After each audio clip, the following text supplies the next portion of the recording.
History ടിപ്സിൻ്റെ പുതിയ എപ്പിസോഡിലേക്ക് എല്ലാവർക്കും സ്വാഗതം. HSI സോഷ്യൽ സയൻസിൻ്റെ സിലബസിൽ പാർട്ട് ബിയിൽ മൊഡ്യൂൾ 1 ആണ് നമ്മൾ ഡിസ്കസ് ചെയ്യുന്നത്. അതിൽ ഡെഫിനിഷൻസ് ഓഫ് ഹിസ്റ്ററി കഴിഞ്ഞ വീഡിയോയിൽ നമ്മൾ പറഞ്ഞു കഴിഞ്ഞു. ഇനി ബ്രോൺസ് ഏജ് സിവിലൈസേഷൻസിനാണ് പറയാനുള്ളത്.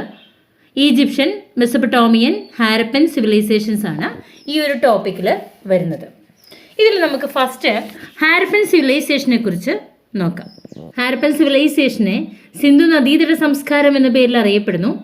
സിന്ധു നദിയുടെ തീരത്ത് നിലനിന്നിരുന്ന സംസ്കാരമായതുകൊണ്ടാണ് ഈ സംസ്കാരത്തെ സിന്ധു നദീതട സംസ്കാരം എന്ന പേരിൽ അറിയപ്പെടുന്നത്. പാകിസ്ഥാനിലെ ഹാരപ്പയിൽ നടത്തിയ ആദ്യത്തെ ഉത്ഖനനത്തിൽ സിന്ധു നദീതട സംസ്കാരത്തിൻ്റെ തെളിവുകൾ ലഭിച്ചു.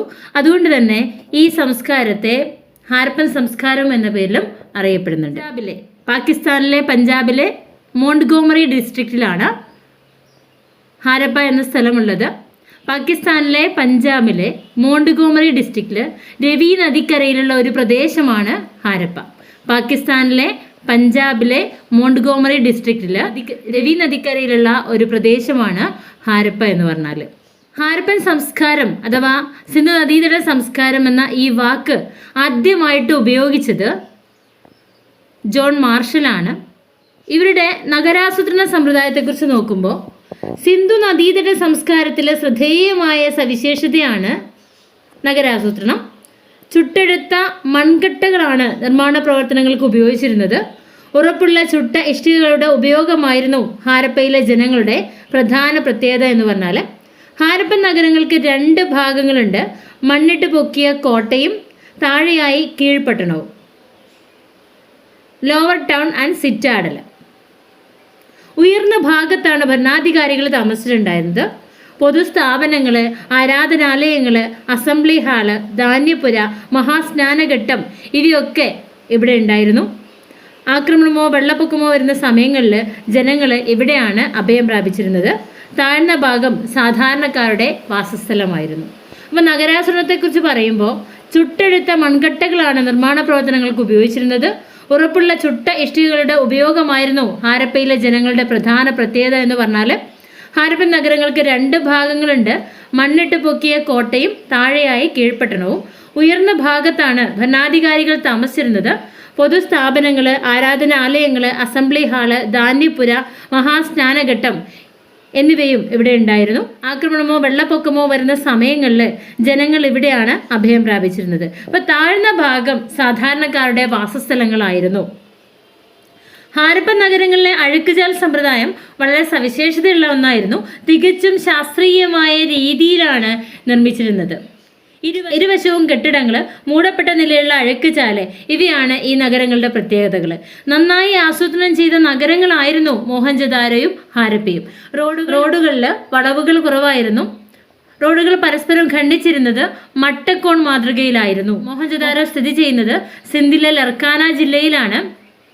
വലിയ സ്നാനഘട്ടം ഇവിടുത്തെ ഒരു പ്രത്യേകതയാണ്. പാകിസ്ഥാനിലെ സിന്ധിലെ ലർക്കാന ജില്ലയിൽ സിന്ധു നദിയുടെ കരയിലുള്ള ഒരു പ്രദേശമാണ് ഇത് മോഹൻജദാരോ. പാകിസ്ഥാനിലെ സിന്ധിലെ ലർക്കാന ജില്ലയിലെ സിന്ധു നദീക്കരയിലുള്ള ഒരു പ്രദേശമാണ് ഇത് മോഹൻജദാരോ. ഹാരപ്പൻ ലിപികളെ കുറിച്ച് നോക്കാം. ഹാരപ്പൻ ജനത എഴുത്തുവിദ്യ വികസിപ്പിച്ചെടുത്തിട്ടുണ്ടായിരുന്നു. ഹാരപ്പൻ ലിപിയുടെ ഏതാണ്ട് 4000 മാതൃകകൾ കണ്ടെത്തുകയുണ്ടായി. അപ്പോൾ ഈ ലിപികൾ ഇതുവരെയും പൂർണ്ണമായിട്ട് വായിച്ചെടുക്കാൻ കഴിഞ്ഞിട്ടില്ല. സാങ്കേതിക വിദ്യയുടെ സഹായത്തോടെ അതിനുള്ള ശ്രമങ്ങൾ ലോകത്തിൻ്റെ പല ഭാഗങ്ങളിൽ നടന്നു വരുന്നുണ്ട്. പക്ഷേ ഇതുവരെ സാധിച്ചിട്ടില്ല. അപ്പോൾ സിന്ധു നദീതടത്തിലെ ജനങ്ങൾക്ക് വലത്തു നിന്നും ഇടത്തോട്ട് എഴുതിയിരുന്ന ഒരു അക്ഷരമാലാക്രമം ഉണ്ടായിരുന്നുവെന്ന് ഭാഷാശാസ്ത്രജ്ഞന്മാർ വിശ്വസിക്കുന്നുണ്ട്. അപ്പോൾ സിന്ധു നദിക്കരയിലെ ജനങ്ങൾക്ക് അറബി ഭാഷയെ പോലെ വലത്തു നിന്ന് ഇടത്തോട്ട് എഴുതിയിരുന്ന ഒരു അക്ഷരമാലാക്രമം ഉണ്ടായിരുന്നു. വലത്തു നിന്ന് ഇടത്തോട്ടും ഇടത്തു നിന്ന് വലത്തോട്ടും ഇടവിട്ട് എഴുതിയിരുന്നതിനുള്ള തെളിവുകളും ചില സ്ഥലങ്ങളിൽ നിന്ന് ലഭിക്കുന്നുണ്ട്. അപ്പോൾ അവരുടെ ചിഹ്നങ്ങളും മറ്റും സിന്ധു നദീതടത്തിൽ നിന്നിരുന്ന എഴുത്തുവിദ്യയുടെ ഉയർന്ന നിലവാരത്തെ കാണിക്കുന്നതാണ്. അപ്പോൾ ഹാരപ്പൻ ലിപിയെക്കുറിച്ച് പറയുമ്പോൾ ഹാരപ്പൻ ലിപിയുടെ ഏതാണ്ട് 4000 മാതൃകകൾ കണ്ടെത്തിയിട്ടുണ്ട്. ഈ ലിപികൾ ഇതുവരെയും വായിച്ചെടുക്കാൻ പറ്റിയിട്ടില്ല.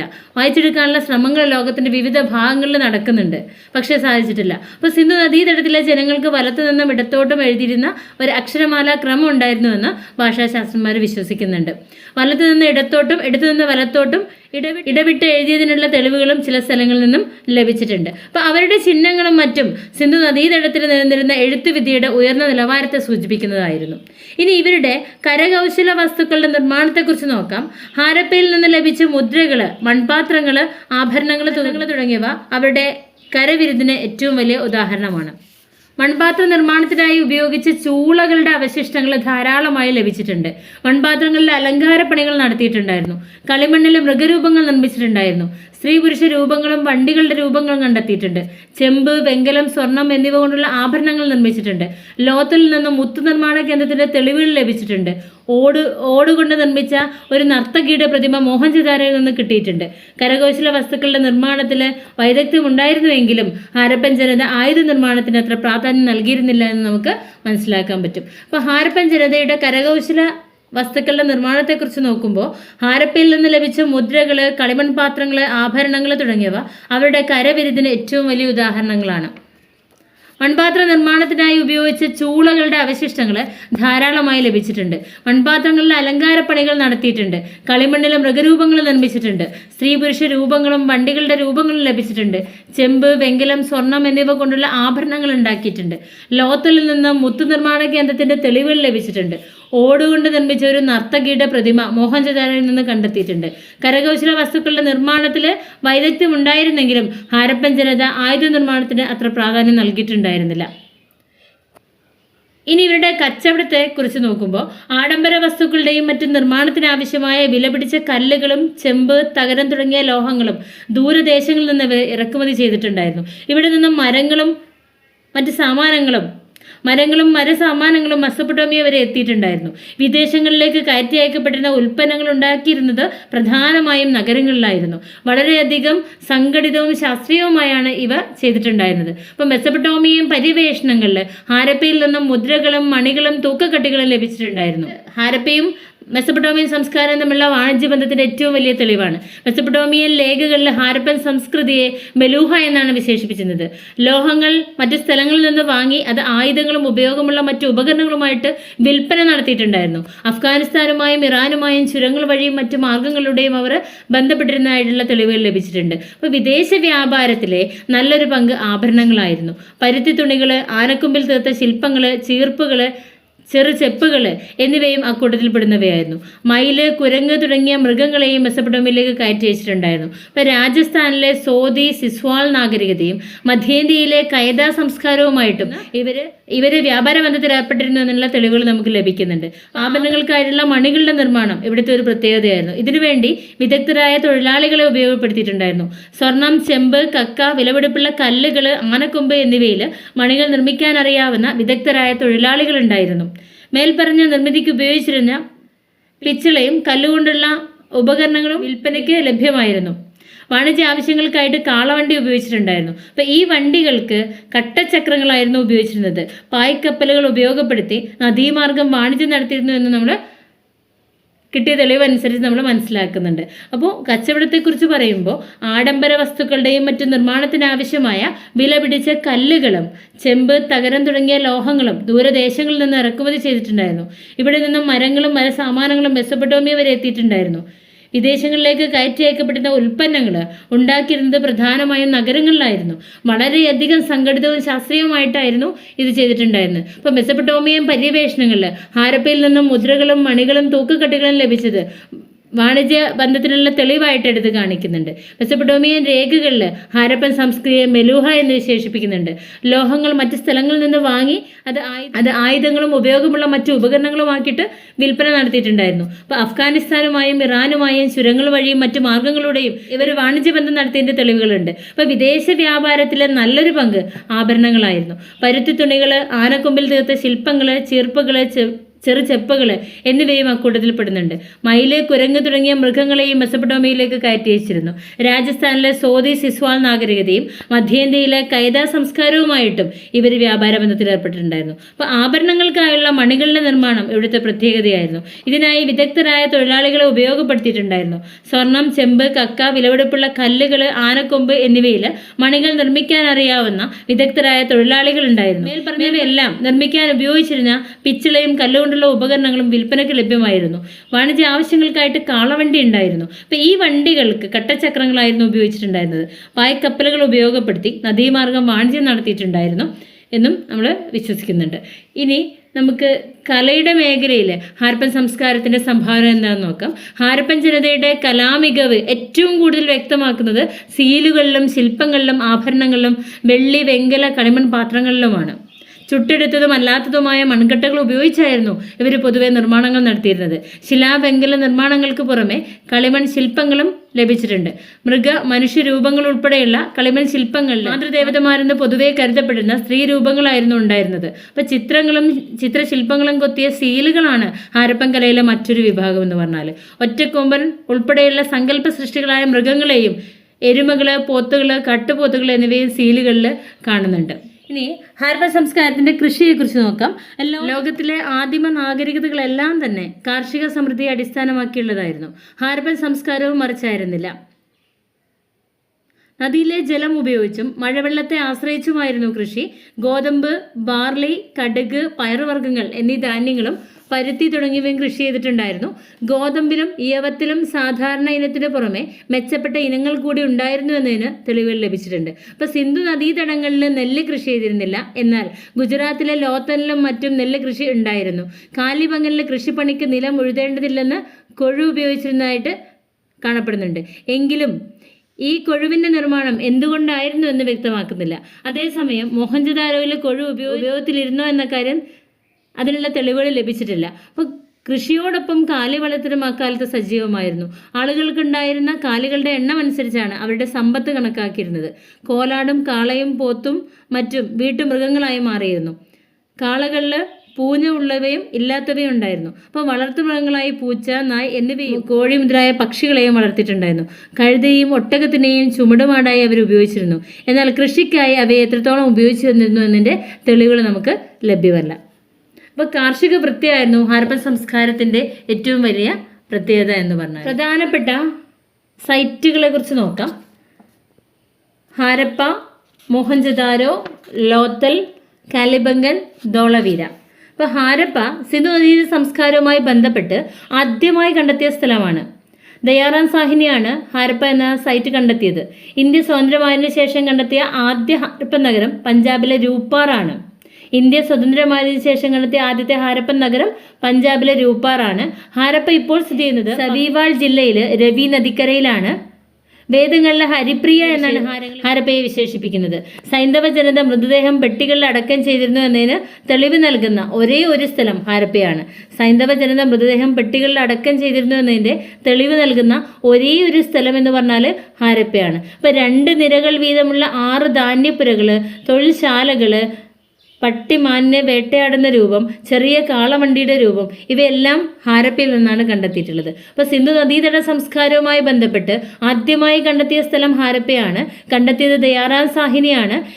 ഇന്ത്യ സ്വതന്ത്രമായതിനു ശേഷം കണ്ടെത്തിയ ആദ്യ ഹാരപ്പൻ നഗരം പഞ്ചാബിലെ രൂപ്പാർ ആണ്. ഹാരപ്പ ഇപ്പോൾ സ്ഥിതി ചെയ്യുന്നത് പാകിസ്ഥാനിലെ സബീവാൾ ജില്ലയിൽ രവി നദിക്കരയിലാണ്. വേദങ്ങളിലെ ഹരിപ്രിയ എന്നാണ് ഹാരപ്പയെ വിശേഷിപ്പിക്കുന്നത്. സൈന്ധവ ജനത മൃതദേഹം പെട്ടികളിൽ അടക്കം ചെയ്തിരുന്നു എന്നതിന് ഏറ്റവും നല്ല തെളിവാണ് ഹാരപ്പയുള്ളത്. അപ്പോൾ 2 നിരകൾ വീതമുള്ള 6 ധാന്യപ്പുരകൾ, തൊഴിൽശാലകൾ, പട്ടിമാനിനെ വേട്ടയാടുന്ന രൂപം, ചെറിയ കാളവണ്ടിയുടെ രൂപം എന്നിവയെല്ലാം കണ്ടെത്തിയത് ഹാരപ്പയിൽ നിന്നാണ്. ഇനി മോഹൻജദാരയെ കുറിച്ച് നോക്കുമ്പോൾ മോഹൻജദാര എന്ന് പറഞ്ഞാൽ മരിച്ചവരുടെ കുന്ന് എന്നാണ് അർത്ഥം. RD ബാനർജിയാണ് ഈ ഒരു സൈറ്റ് കണ്ടെത്തിയത്. ഇപ്പോൾ സ്ഥിതി ചെയ്യുന്നത് പാകിസ്ഥാനിലെ സിന്ധു നദീക്കരയിലെ ലർഖാന ജില്ലയിലാണ്. പാകിസ്ഥാനിലെ സിന്ധു നദിക്കരയിലെ ലർഖാനെ ജില്ലയിലാണ് മോഹൻജദാരോ സ്ഥിതി ചെയ്യുന്നത്.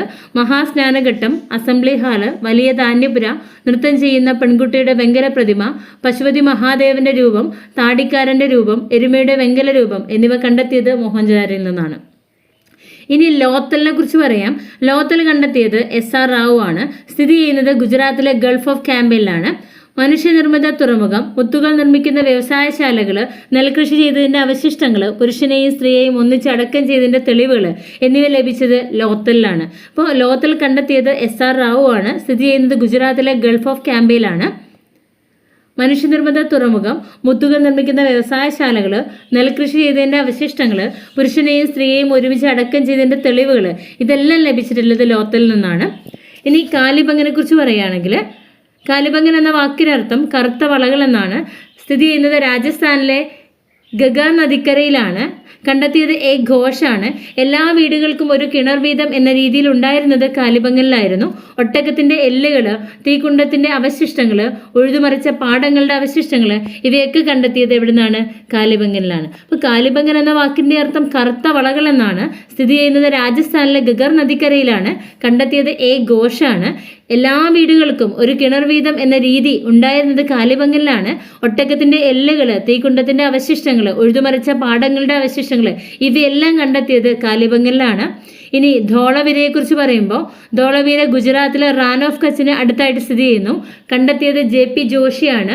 ഏകീകൃത ജലസേചന സംവിധാനം ഉണ്ടായിരുന്ന പ്രധാനപ്പെട്ട നഗരമായിരുന്നു ഇത് ധോളവീര. ഏകീകൃതമായൊരു ജലസേചന സംവിധാനം ഉണ്ടായിരുന്ന പ്രധാനപ്പെട്ട നഗരം ആയിരുന്നു ധോളവീര.